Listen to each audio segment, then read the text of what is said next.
하시는 최명훈 목사님이야 모든 임원들에게 새해도 복의 복을 더하여 주시고 지경 넓혀 주시고 주님의 손으로 도와주셔서 환난과 걱정과 근심이 없도록 복을 내려 주옵소서.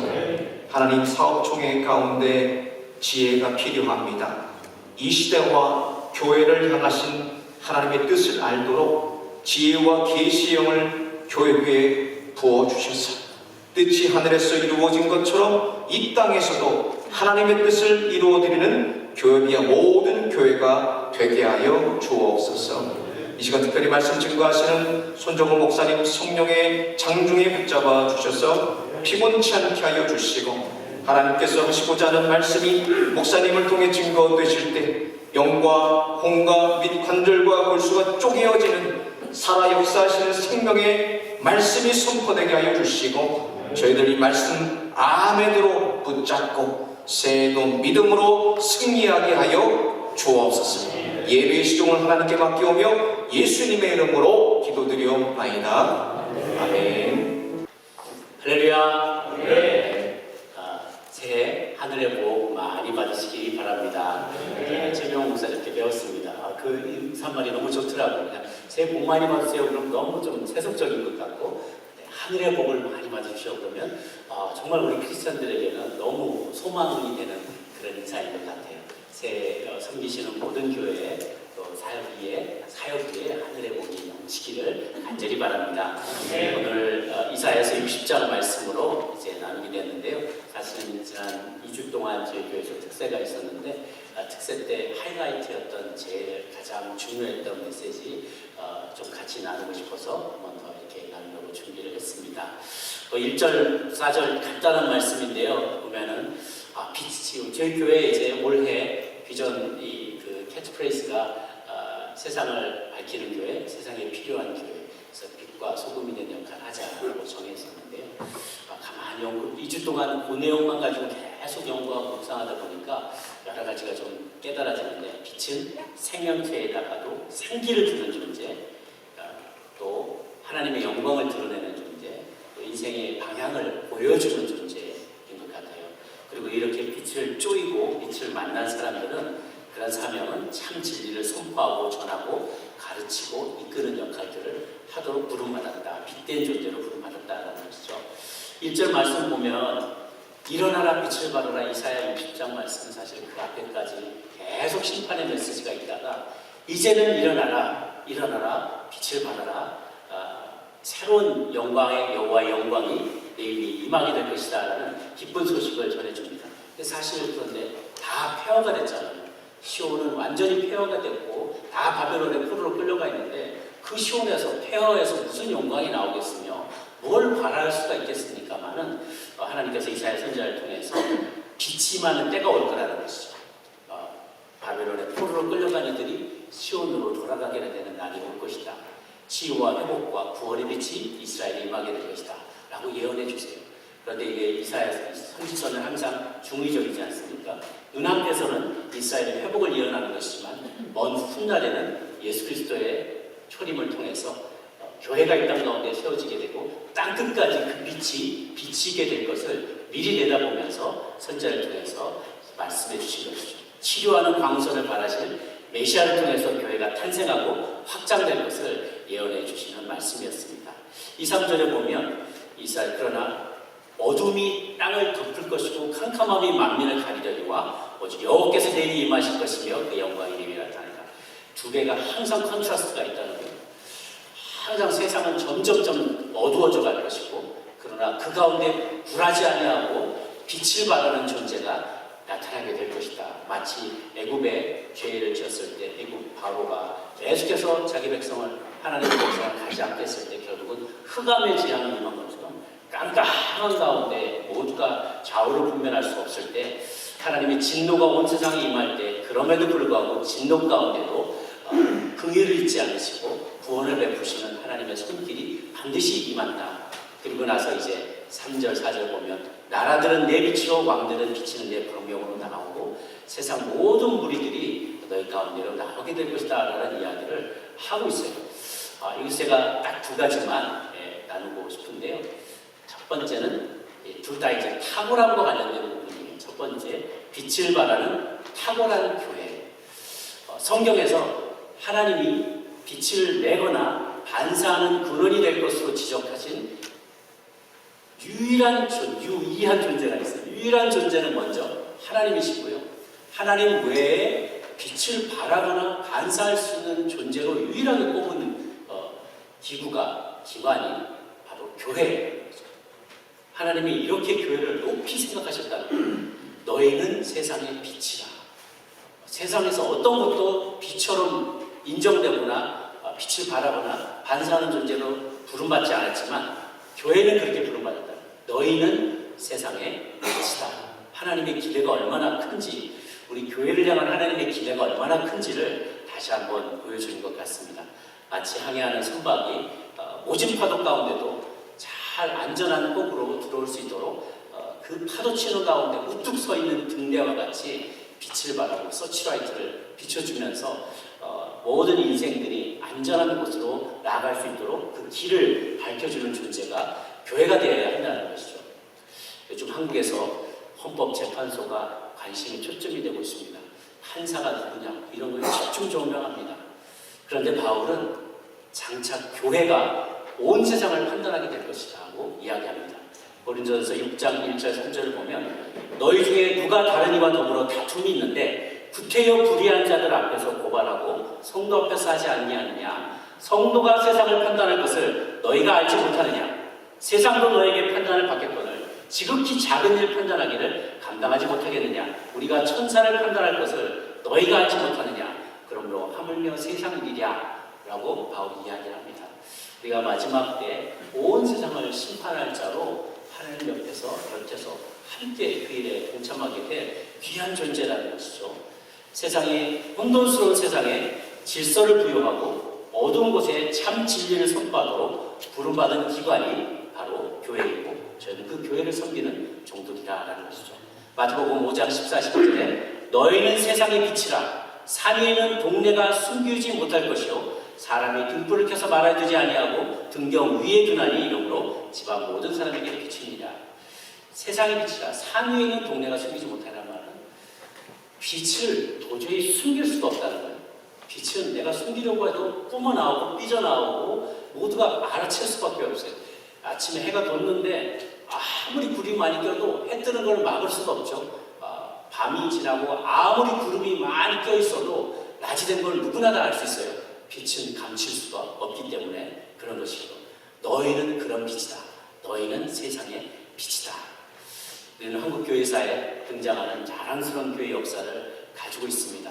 우리 좀 대한민국의 근대화와 자유와 독립과 또 인권과 또 민족교회를 창건한 것과 학교와 병원을 세우고 금주, 금연, 절제운동을 펼치고 무절제의 영과 게으름을 몰아내고 민족 지도자를 배출하는 일에 탁월한 영성을 발휘했던 것이 우리 선배들, 우리 민족의 선배 크리스천들이 쌓아왔던 정말 귀한 업적이었고 또 전통이었습니다.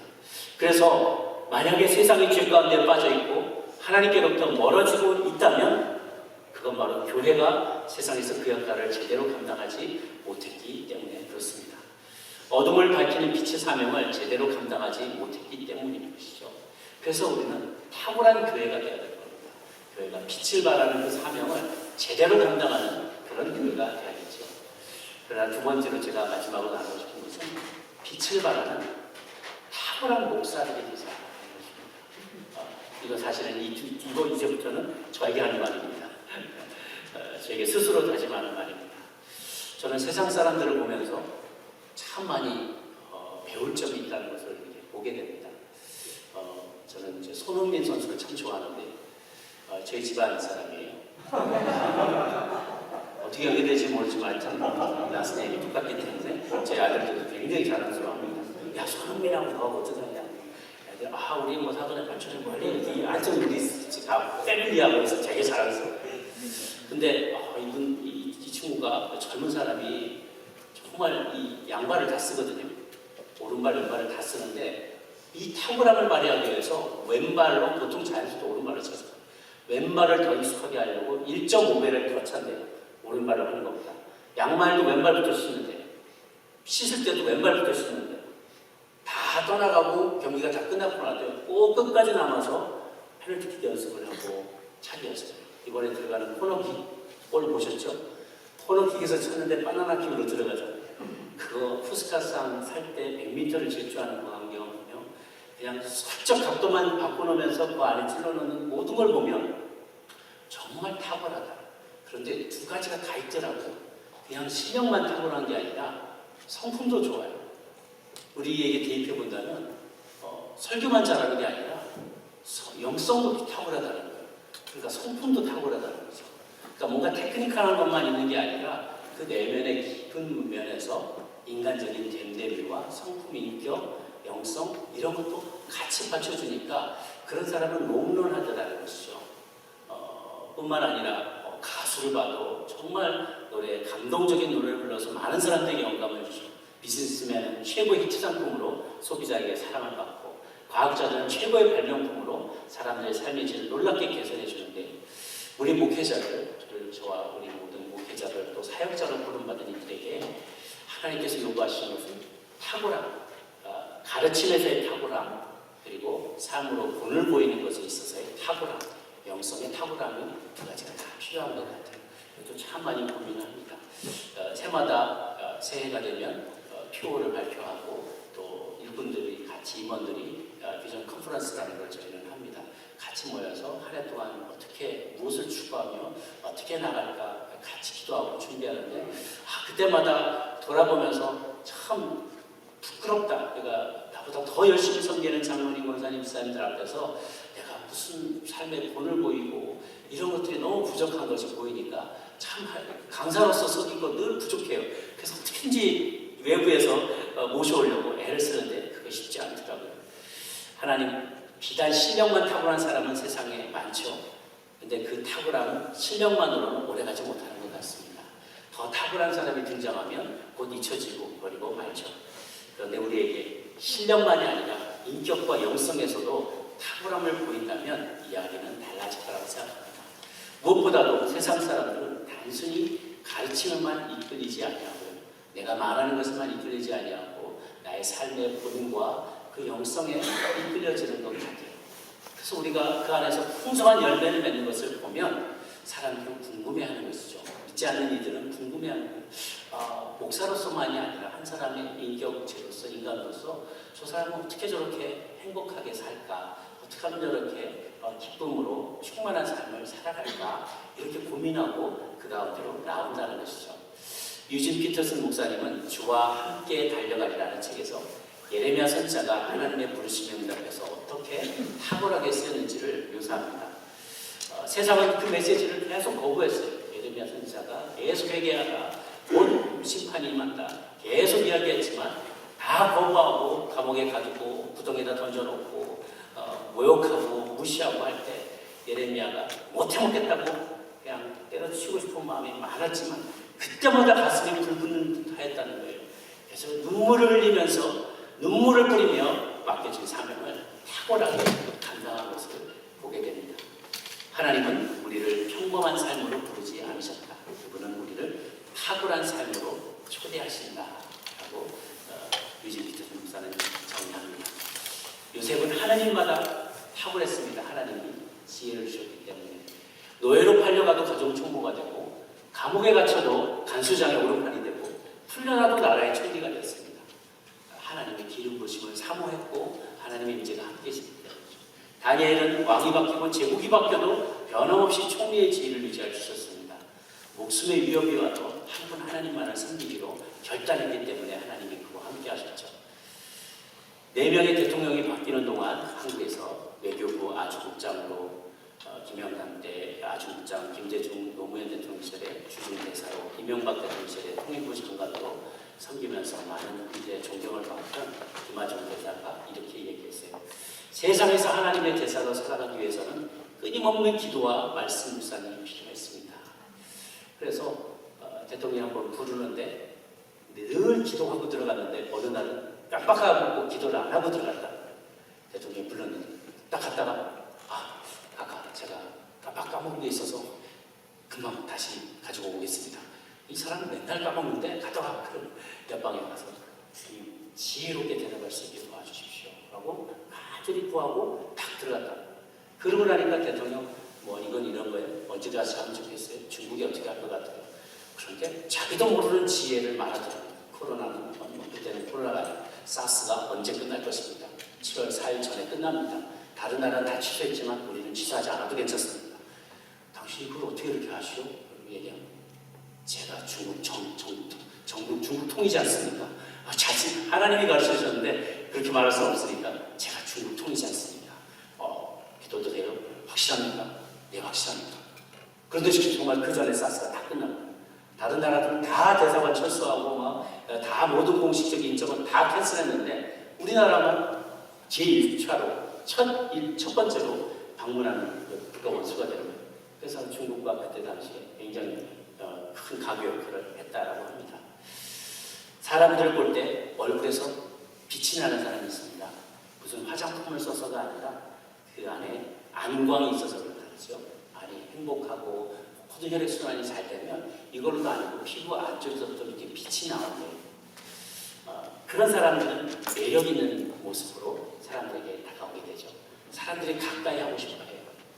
성경에 보니까 안광을 바라는 사람이 나오더라고요. 모세가 그랬어요. 모세가 시내산에서 하나님을 만나고 왔는데요. 하나님을 대면하고 왔더니요. 그 빛의 근원이 되신 그분을 만나고 왔더니 빛을 바라는 거예요. 사람들이 그걸 보고 너무 신기했어요. 그러니까 모세가 이러다가 사람들이 빛이 없어지면 실망하게 될까봐 그것만 주목할까봐 수건으로 오히려 둘러쓰고 다녀야 될 정도로 그 안광이 하얗게 나타났다고요. 빛의 근원을 만나고 나오면 우리 얼굴에도 그 빛의 흔적이 남습니다. 빛을 바라는 사람, 매력이 넘치고 생명력이 넘치는 사람 주변에 사람들이 모여들기 마련입니다. 아까 우리가 읽었던 우리 3절, 4절에도 나라들은 내 빛으로 왕들은 비치는 내 광명으로 나아오리라. 이스라엘이 그러한 역할을 그때 당시에 했던 것처럼 이제 마흔번 훗날 주님이 다시 오시게 되고 또 교회가 그 역할을 발휘하면서 빛을 발하게 되면 오지 말라고 해도 사람들은 교회 앞에 줄 서서 교회로 찾아오게 될 거라는 거예요. 우리가 매력 있는 영성가들이 될 때, 삶으로 말한 것을 삶으로 실천하는 교회들이 될 때 사람들은 교회 안으로 찾아오게 될 것이죠. 부렁피한 사람, 비난하는 사람, 험담하는 사람, 권위를 부리고 고집스러운 그런 사람들 곁에 사람들은 가까이 오지 않는 거예요. 생기 충만하고 매력이 넘치고 베푸는 사람 곁에 사람들이 모입니다. 저희가 시니어 모임을 하면 어르신들이 본인들도 깨달아서 알아요. 뭔가 자꾸 얻어먹으려고 하고 자꾸 공짜로 가져가려고 하고 그렇게만 하고 불안피하고 고집스러운 노인 곁에는 젊은이들이 안 한다는 거예요. 그런데 젊은이들이 잘 오는 사람들은 언제든지 주머니를 털어서 사주고 잔소리하지 않고 들어주고 같이 있어주고 격려해주는 사람. 그런데 어떤 어르신은 굉장히 멋있게 나이 드신 분이 있어요. 나도 참 곱게 늙으셨습니다 라는 분들이 있어요. 그런 분들은 그렇게 고집스러운 모습으로 남아있지 않고 항상 여유있고 자기를 잘 관리하고 사람들 젊은이들의 말을 언제든지 들으려고 하고 스스로 자꾸만 변화하려고 하고 그 안에 생명력이 있고 자꾸 뭔가를 나눠주는 사람 곁에는 사람들이 계속 모인다는 거죠. 이유는 사람들은 자기에게 없는 것을 찾으려고 해요. 사람들이 빛 가운데로 모이는 것은 자기가 어둠에 있기 때문에 좌우를 분별할 수 없는데 저기 빛이 있어요. 그럼 사람들은 빛이 있는 곳으로 가요. 내가 배고픈데 먹을 게 많이 있으면 먹을 곳이 있는 곳으로 가기 마련이죠. 궁핍한 곳에 있는 사람, 이런 사람들은 추운 곳에 있는 사람은 밝고 온기가 있고 생명력이 있는 따뜻한 모닥불 주변으로 모여들기 마련입니다. 무기력하고 삶에 소망이 없고 낙심한 이들은 생명 넘치는 사람과 교회로 몰려들게 될 것입니다. 저희는 교회 협의회입니다. 각자 섬기시는 그 교회에 올해 큰 부흥들이 있게 되기를 소망합니다. 그래서 우리의 설교뿐만 아니라 우리의 섬김과 행위가 또 교회 협의회의 모든 활동과 모든 우리의 그 소식들이 좋은 소식들이 많이 나고 빛을 발하는 모습이 될 때 오지 말라고 해도 더 많은 이들이 우리 교회 협의회로 모이고 또 각 개교회들도 모여서 각 교회마다 부흥하고 하나님의 영광을 드러내는 빛과 소금과 같은 역할을 하는 올 한 해가 될 수 있기를 주님의 이름으로 축복합니다.